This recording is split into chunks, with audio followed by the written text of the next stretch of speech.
भारत की वीर भूमि राजस्थान में एक ऐसे महान योद्धा का जन्म हुआ जिसका नाम इतिहास में स्वाभिमान और स्वतंत्रता के प्रतीक के रूप में अमर हो गया।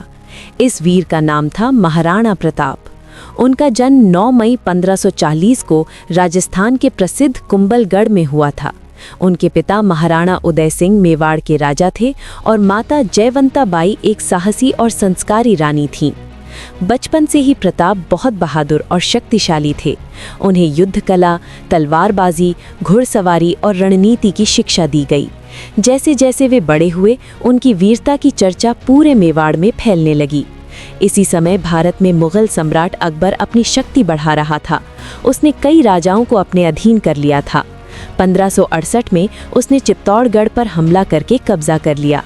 ये घटना मेवाड़ के लिए बहुत बड़ा आघात थी। 1572 में पिता की मृत्यु के बाद महाराणा प्रताप मेवाड़ के राजा बने। अकबर चाहता था कि प्रताप भी उसकी अधीनता स्वीकार कर लें, लेकिन प्रताप ने साफ इनकार कर दिया। उन्होंने निर्णय लिया कि वे कभी भी मुगलों के सामने नहीं झुकेंगे, चाहे उन्हें कितनी ही कठिनाइयों का सामना क्यों न करना पड़े। 18 जून 1576 को इतिहास का प्रसिद्ध हल्दी घाटी का युद्ध हुआ। मुगल सेना का नेतृत्व मानसिंह कर रहे थे। मुगलों की सेना बहुत बड़ी थी, लेकिन महाराणा प्रताप के सैनिकों में अद्भुत साहस था।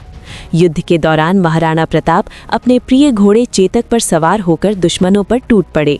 चेतक ने घायल होने के बावजूद अपने स्वामी को बचाने के लिए नदी के ऊपर लंबी छलांग लगाई और उन्हें सुरक्षित स्थान तक पहुंचा दिया।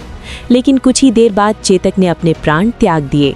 अपने घोड़े की मृत्यु से महाराणा प्रताप बेहद दुखी हुए, लेकिन उनका साहस कम नहीं हुआ। हल्दी घाटी का युद्ध निर्णायक नहीं रहा, लेकिन इसके बाद महाराणा प्रताप को जंगलों और पहाड़ों में रहकर संघर्ष करना पड़ा। यहीं से उनके जीवन का सबसे कठिन समय शुरू हुआ।